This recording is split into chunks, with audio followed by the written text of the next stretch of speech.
Hi all, അസ്സലാമു അലൈക്കും. Welcome back to Silnas kitchen. ഇന്നത്തെ റെസിപ്പി ഒരു അടിപൊളി ടേസ്റ്റി ആയിട്ടുള്ള ഒരു വെറൈറ്റി ആയിട്ടുള്ള ഒരു ഈവനിങ് സ്നാക്സിന്റെ റെസിപ്പിയാണ്. കുട്ടികൾക്കും വലിയവർക്കുമെല്ലാം ഒരുപോലെ ഇഷ്ടാവുന്ന കിടിലൻ ടേസ്റ്റി ആയിട്ടുള്ള ഒരു അടിപൊളി പലഹാരത്തിന്റെ റെസിപ്പിയാണ്. അതുകൊണ്ട് തന്നെ വീഡിയോ സ്കിപ്പ് ചെയ്യാതെ മുഴുവനായിട്ടും കണ്ടേക്കണേ. റെസിപ്പിയിലോട്ട് കിടക്കുന്നതിന് മുമ്പായി സിൽനാസ് കിച്ചൺ ചാനൽ ആദ്യമായിട്ട് കാണുന്നവരാണെങ്കിൽ പ്ലീസ് ഒന്ന് സബ്സ്ക്രൈബ് ചെയ്തേക്കണേ. ഒപ്പം തന്നെ ഈ വീഡിയോസ് നിങ്ങൾക്ക് ഇഷ്ടപ്പെടുകയാണെങ്കിൽ ഒരു ലൈക്ക് ചെയ്ത് ഷെയർ ചെയ്ത് സപ്പോർട്ട് ചെയ്യാനും മറക്കരുത്.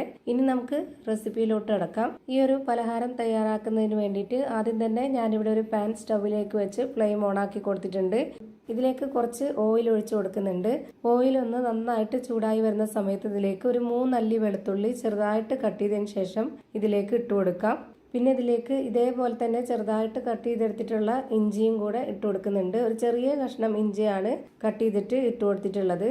ഇത് രണ്ടും കൂടെ ആദ്യം എണ്ണയിൽ നന്നായിട്ടൊന്ന് മൂത്ത് വന്നതിന് ശേഷം പിന്നീട് ചെറുതായിട്ട് കട്ട് ചെയ്തെടുത്തിട്ടുള്ള ഒരു സബോള ഇതിലേക്ക് ഇട്ട് കൊടുക്കാം. വെളുത്തുള്ളിയും ഇഞ്ചിയും നേരത്തെ ഇട്ട് കൊടുത്തിട്ട് നന്നായിട്ട് മൂപ്പിച്ചെടുക്കുമ്പോൾ ആ ഒരു മണം നമ്മുടെ റെസിപ്പിക്ക് മുന്തി നിൽക്കും. അതിന് വേണ്ടിയിട്ടാണ് അങ്ങനെ നേരത്തെ തന്നെ ഇട്ട് കൊടുത്തിട്ടുള്ളത്. ഇനി ഗ്രേറ്ററിൽ ഗ്രേറ്റ് ചെയ്തെടുത്തിട്ടുള്ള ക്യാരറ്റും ഉരുളക്കിഴങ്ങുമാണ് ഇതിലേക്ക് ഇട്ട് കൊടുക്കുന്നത്. നല്ല പോലെ ചെറുതായിട്ടുള്ള ഹോളിലാണ് ഞാനിത് ഗ്രേറ്റ് ചെയ്തെടുത്തിട്ടുള്ളത്. നിങ്ങൾക്ക് നല്ല കുറച്ചുകൂടെ വലിപ്പത്തിൽ എടുക്കണമെന്നുണ്ടെങ്കിൽ അങ്ങനെ ചെയ്യാം. അതൊക്കെ ഓരോരുത്തരുടെ ഇഷ്ടത്തിനനുസരിച്ച് ചെയ്തിട്ടെടുക്കാവുന്നതാണ്. ഈ ഒരു രീതിയിൽ നന്നായിട്ട് ചെറുതായിട്ട് ഗ്രേറ്റ് ചെയ്തെടുക്കുമ്പോഴത്തേക്ക് പെട്ടെന്ന് തന്നെ വെന്ത് കിട്ടുകയും അതുപോലെ തന്നെ നന്നായിട്ട് കുഴഞ്ഞു കിട്ടുകയും ഒരു പ്രത്യേക ടേസ്റ്റ് ഒക്കെ ആയിരിക്കും. അതിനാണ് ഞാൻ ഈ ഒരു രീതിയിൽ ഗ്രേറ്റ് ചെയ്തെടുത്തിട്ടുള്ളത്. ഇനി ഇതിലേക്ക് എരിവിന് വേണ്ടി 2 പച്ചമുളകും കട്ട് ചെയ്ത് ഇട്ട് കൊടുത്തിട്ടുണ്ട്. ഇനി ഇതിലേക്ക് പൊടികളാണ് ഇട്ട് കൊടുക്കേണ്ടത്. ആദ്യം തന്നെ ഞാൻ ഇതിലേക്ക് ഇട്ട് കൊടുക്കുന്നത് ചിക്കൻ മസാലപ്പൊടിയാണ്. ഞാനിപ്പോൾ ഇതിലേക്ക് 2 സ്പൂൺ അളവിലാണ് ഇട്ട് കൊടുത്തിട്ടുള്ളത്.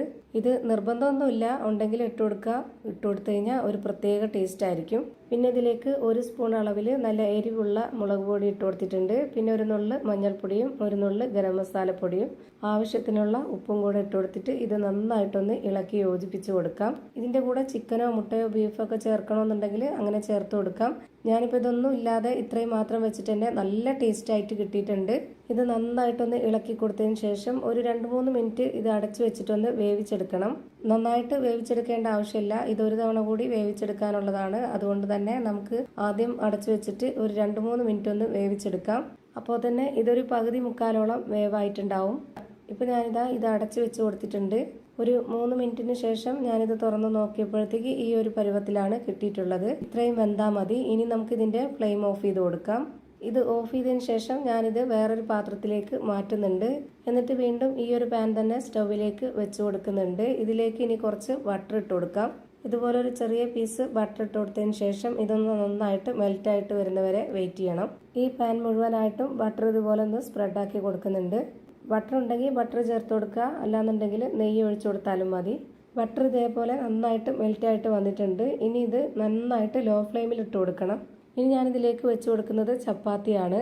ഇനി ചപ്പാത്തി ചുട്ടത് ബാക്കിയില്ല എന്നുണ്ടെന്നുണ്ടെങ്കിൽ നമുക്ക് കുറച്ച് സാധാരണ ചപ്പാത്തിക്ക് മാവൊക്കെ കുഴച്ചെടുക്കുന്ന പോലെ കുഴച്ചെടുത്തതിന് ശേഷം പരത്തിയെടുത്ത മാവ് ഇതിലേക്ക് വെച്ച് കൊടുത്താലും മതി. ഇനി ഞാനിതിലേക്ക് ഇട്ട് കൊടുക്കുന്നത് മൊസറല്ല ചീസാണ്. ഇതുപോലെ മൊത്തത്തിൽ എല്ലാ ഭാഗത്തേക്കും വെച്ച് കൊടുക്കുന്നുണ്ട്. എന്നിട്ട് ഇതിന് മുകളിലേക്ക് ഒരു ചപ്പാത്തി കൂടി വെച്ച് കൊടുക്കണം. പെട്ടെന്ന് റെഡിയാക്കി എടുക്കാൻ പറ്റുന്ന നല്ല ടേസ്റ്റി ആയിട്ടുള്ള ഒരു പലഹാരമാണ്. കുട്ടികൾക്കൊക്കെ ഭയങ്കരമായിട്ട് ഇഷ്ടമാവും. ഈ ഒരു ചപ്പാത്തി ഒട്ടിയിരിക്കാൻ വേണ്ടിയിട്ടാണ് ആദ്യം ചീസ് ഇട്ട് കൊടുത്തിട്ട് ഇതുപോലെ അതിന് മുകളിലേക്കായിട്ട് ഒരു ചപ്പാത്തി കൂടി വെച്ച് കൊടുത്തിട്ടുള്ളത്. നമ്മുടെ ഈ ഒരു പലഹാരത്തിന് കുറച്ച് അടിഭാഗം നല്ല കട്ടിയായിട്ടിരിക്കണം, എന്നാലാണ് ഈ ഒരു പലഹാരം കറക്റ്റ് പരുവത്തിൽ കിട്ടത്തുള്ളൂ. അപ്പോൾ അതിന് വേണ്ടിയിട്ടാണ് ഇതുപോലെ ആദ്യം ഒരു ചപ്പാത്തി ഇട്ട് കൊടുത്ത് അതിന് മുകളിലേക്ക് കുറച്ച് ചീസ് ഇട്ട് കൊടുത്തിട്ട് അപ്പോൾ ഇനി അത് വേവുമ്പോൾ നന്നായിട്ട് ഒട്ടിയിട്ട് ഒറ്റ ലെയറായിട്ടിരിക്കും. നമ്മൾ പരത്തിയെടുത്ത മാവാണ് ഇട്ട് കൊടുക്കുന്നതെങ്കിൽ കുറച്ച് കട്ടിയായിട്ട് പരത്തി ഇട്ട് കൊടുത്താലും മതി. ഇത് ചപ്പാത്തി ആയതുകൊണ്ട് ഒട്ടും തന്നെ കട്ടിയില്ലാത്തത് കൊണ്ടാണ് ഇതുപോലെ 2 എണ്ണമായിട്ട് വെച്ച് കൊടുത്തിട്ടുള്ളത്. ഇനി നമ്മൾ ഇതിന് മുകളിലേക്കായിട്ട് നേരത്തെ റെഡിയാക്കി വെച്ചിട്ടുള്ള ആ ഒരു മസാലക്കൂട്ട് മുഴുവനായിട്ടും വെച്ച് കൊടുക്കാം.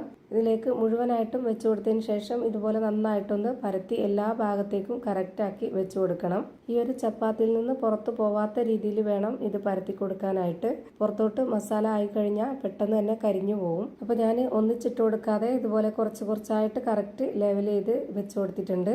ഇനി ഇതിന്റെ സൈഡെല്ലാം ഒന്ന് ഒതുക്കി കൊടുത്തതിന് ശേഷം ഇതിന് മുകളിലേക്കായിട്ട് കുറച്ച് ചീസും കൂടെ ഇട്ട് കൊടുക്കാം.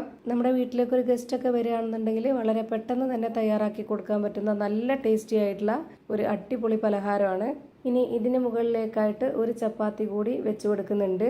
എന്നിട്ട് അതിന് മുകളിലേക്ക് കുറച്ച് ചീസും കൂടെ ഇട്ട് കൊടുക്കാം. അപ്പോൾ ഇതിലേക്ക് ആകെ വേണ്ടി വന്നിട്ടുള്ളത് 3 ചപ്പാത്തിയാണ്. പരത്തിയെടുത്ത മാവാണെന്നുണ്ടെങ്കിൽ 2 മതിയാവും. താഴെ ഒരെണ്ണവും ഏറ്റവും മുകളിൽ ഒരെണ്ണവും, പിന്നെ അതിന് മുകളിലേക്ക് കുറച്ച് ചീസും കൂടെ ഇട്ട് കൊടുക്കുക. ഞാനിപ്പോൾ ഇതിൽ ഇട്ട് കൊടുത്തിട്ടുള്ളത് താഴെ 2 ചപ്പാത്തിയും ഇപ്പോൾ ഏറ്റവും മുകളിലായിട്ട് ഒരു ചപ്പാത്തിയും അതിന് മുകളിലേക്ക് കുറച്ച് ചീസും കൂടെ ഇട്ട് കൊടുത്തിട്ട് ഇതുപോലെ അടച്ചു വെച്ചിട്ടാണ് ഞാനിത് വേവിച്ചെടുക്കുന്നത്. നല്ല ലോ ഫ്ലെയിമിൽ ഇട്ട് കൊടുക്കണം. പുറത്തോട്ട് ആവി പോവാതിരിക്കാൻ വേണ്ടിയിട്ട് ഞാൻ ഇതുപോലെ ഒരു പേപ്പർ തിരികെ വെച്ച് കൊടുക്കുന്നുണ്ട്.